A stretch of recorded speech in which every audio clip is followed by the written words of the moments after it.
Premium quality பித்தளை விளக்குகள் மற்றும் சிலைகள் வாங்க மகள் ஹேண்டிகிராஃப்ட், சென்னை கொட்டிவாக்கம் மற்றும் அம்பத்தூரில்.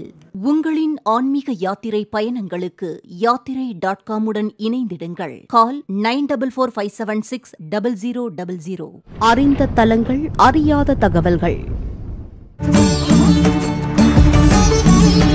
ஸ்ரீ துளசீஸ்வரர் கோயில், கொளத்தூர். பொதுவாக அபிஷேக பிரியரான சிவபெருமானுக்கு வில்வ இலைகளை கொண்டு அர்ச்சனைகள் செய்வதுதான் வழக்கம். ஆனால் தமிழகத்தில் ஒரே ஒரு கோவிலில் மட்டும் சிவபெருமானுக்கு துளசியால் அலங்காரங்கள் மற்றும் அர்ச்சனைகள் நடைபெறுவது வழக்கமாக உள்ளது. வித்தியாசமான அந்த தலம் எங்கு உள்ளது? அத்தல இறைவன் யார்? எதற்காக துளசி கொண்டு பூஜிக்கிறார்கள்? வாருங்கள், இன்றைய அறிந்த தலங்கள், அறியாத தகவல்கள் நிகழ்ச்சியில் தெரிந்து கொள்வோம்.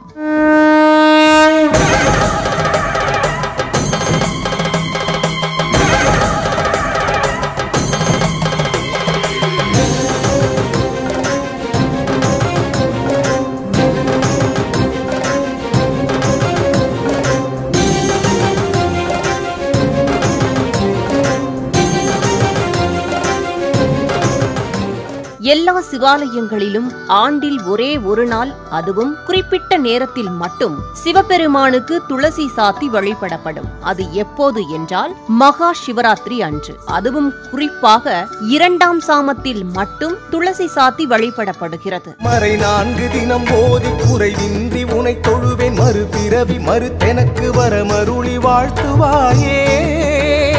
பிறை சூடி நதி கொண்ட சிகை அழகன் உமைநாதன் உனை வணங்கும் மொழி கேட்டு மனமுருகி பாடி நின்றே. வடமலையில் உன் வாசம், தென் திசையும் உன் தேசம், நாற்புறமும் நாள் தினமும் நடமாடும் நடராசனே. நீ அறியா என் குறைகள் எனக்கேது, எதை சொல்வேன் நிறை கொண்டு உனை தினமும் மனமுருகி பாடி நின்றே. ஆனால் சுமார் 1400 ஆண்டுகளுக்கு முன்னர் திருவிக்கிரம சோழனால் கட்டப்பட்ட ஸ்ரீ துளசீஸ்வரர் கோயிலில் ஆண்டு முழுவதும் எம்பெருமான் துளசி மாலைகளோடு காட்சியளிக்கிறார். அனைவருக்கும் எளிதாய் ஊரெல்லாம் கோயில் கொண்ட லிங்க ரூபனே. ஹர ஹர ஹர ஹர சிவ சிவ சிவ சிவ ஹர ஹர சிவ சிவ ஹரனே. ஹர ஹர சிவ சிவ ஹர ஹர சிவ சிவ ஹர ஹர சிவ சிவ சிவனே. சென்னை செங்கல்பட்டு அருகே உள்ள சிங்கப்பெருமாள் கோவிலில் இருந்து வல்லக்கோட்டை செல்லும் பாதையில் உள்ள ஸ்ரீ துளசீஸ்வரர் திருக்கோவிலில் மட்டும் எம்பெருமானுக்கு துளசியால் அர்ச்சனையும் அலங்காரமும் ஆண்டு முழுவதும் நடைபெறுகிறது.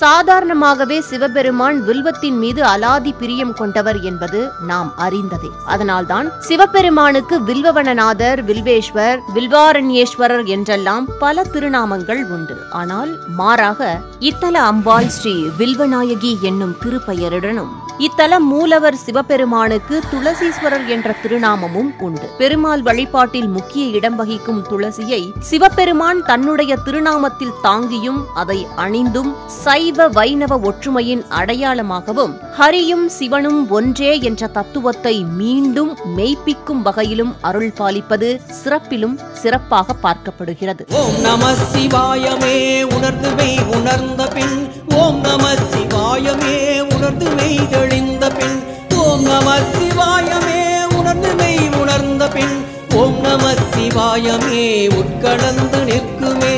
ஓம் நம சிவாய ஓம், ஓம் நம சிவாய, ஓம் நம சிவாய ஓம், ஓம் நம சிவாய. அகத்தியரால் பிரதிஷ்டை செய்யப்பட்டு வழிபடப்பட்ட ஸ்ரீ துளசீஸ்வரர் லிங்கம் சுமார் 5 அடி உயரம் கொண்டதாகும். இதன் ஆவுடை சதுர வடிவில் அமைந்துள்ளது. துளசீஸ்வரர் கிழக்கு நோக்கி அமர்ந்திருந்தாலும் சற்று ஈசானிய மூலையை நோக்கி திரும்பி இருப்பார். 900 ஆண்டுகளுக்கும் மேல் பழமையானதாக சொல்லப்படும் இந்த கோவில் விக்ரமச்சோழன் காலத்தில் கட்டப்பட்டதாக சொல்லப்படுகிறது. இது அகத்தியரால் பிரதிஷ்டை செய்யப்பட்டு வழிபடப்பட்ட லிங்கம் என்பதால் இங்கு வந்து வேண்டிக் கொள்பவர்களின் கோரிக்கைகள் அனைத்தும் நிறைவேறும் என்பது பக்தர்களின் நம்பிக்கை. ஓடி ஓடி ஓடி ஓடி உட்கலந்த சோதியை நாடி நாடி நாடி நாடி நாட்களும் கழிந்து போய் வாடி வாடி வாடி வாடி மாண்டு போன மாந்தர்கள் கோடி கோடி கோடி கோடி எண்ணிறந்த கோடியே. ஓம் நம சிவாய ஓம் ஓம் நம சிவாய ஓம் நம சிவாய ஓம் ஓம் நம சிவாய.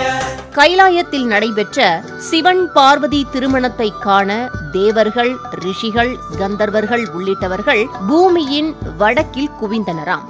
இதனால் பூமி சமநிலை இழந்தது. இதனை சரி செய்வதற்காக அகத்தியரை அழைத்த சிவபெருமான் பூமியின் தெற்கு பக்கமாக செல்ல கட்டளையிட்டார். தெற்கே சென்ற அகத்தியர் அங்கு 108 சிவலிங்கங்களை பிரதிஷ்டை செய்து பூஜை செய்தார் என்றும் அதில் ஒன்றுதான் இங்குள்ள துளசீஸ்வரர் என்ற பெயரில் உள்ள சிவலிங்கம் என்கிறார்கள். அகத்தியர் இந்த பகுதிக்கு வந்தபோது சிவலிங்க பூஜை செய்ய நினைத்தாராம். ஆனால் இப்பகுதி முழுவதும் துளசி செடிகளால் சூழப்பட்டு இருந்தனவாம். அப்போது அங்கு ஈசனின் அசரீரி கேட்டதாம். அகத்தியா, நீ என்னை தேடி எங்கும் அலைய வேண்டாம், இங்கே துளசி செடிகள் சூழ மறைந்திருக்கிறேன் என்றாராம். ஈசனின் குரல் வந்த திசையை நோக்கி சென்ற அகத்தியருக்கு துளசி செடிகளுக்கு இடையே சுயம்பு லிங்கம் ஒன்று தென்பட்டதாம். அந்த பகுதியில் வேறு எந்த பூக்களும் கிடைக்க வாய்ப்பில்லாததால் அகத்தியர் துளசீஸ்வரருக்கு பூஜை செய்ய ஒரு தடாகத்தை அமைத்து கொன்றை மலர் மற்றும் துளசி இலை கொண்டு பூஜை செய்தாராம். அப்படி அவர் துளசியால் பூஜை செய்த நாள் புரட்டாசி பௌர்ணமி நாளாகும். அகத்தியரின் பூஜையால் மனமகிழ்ந்த துளசீஸ்வரர் அகத்தியருக்கு அர்த்தநாரீஸ்வரர் கோலத்தில் காட்சியளித்தாராம். அர்த்தநாரீஸ்வரர் எழுந்து வருகிறார், ஆணும் பெண்ணுமாகவே ஆரவாரமாகவே மேள தாளம் முழங்கவே ஆனந்த கூத்தாடி ஆடி ஆடி ஆடி ஆடி ஆடி ஆடி வருகிறார். அப்படி அகத்தியரால் வழிபடப்பட்ட சிவலிங்கம் தான் இந்த துளசீஸ்வர சுவாமி என்கிறார்கள். இத்தலத்தில் திங்கட்கிழமைகளில் சுவாமியை துளசி கொண்டு வழிபடுவோரை சிவபெருமான் உமாதேவியை எப்படி நேசிக்கிறாரோ அதே போல நேசிப்பார் என்பது ஐதீகம். கணவன் மனைவி ஒற்றுமை ஏற்பட, ஜாதகத்தில் சந்திர பலம் அதிகரிக்க இந்த தலத்திற்கு வந்து சிவபெருமானை துளசியால் அர்ச்சனை செய்து வழிபட்டாலே போதும் என்கிறார்கள்.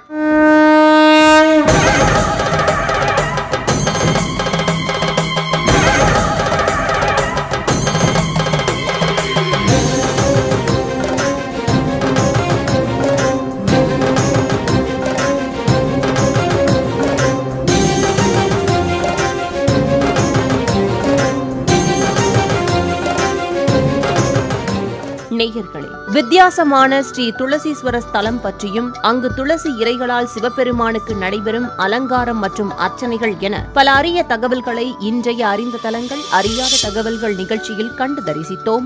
மற்றொரு நிகழ்ச்சியில் சந்திப்போம். ஸ்ரீ துளசீஸ்வரர் கோயில், கொளத்தூர்.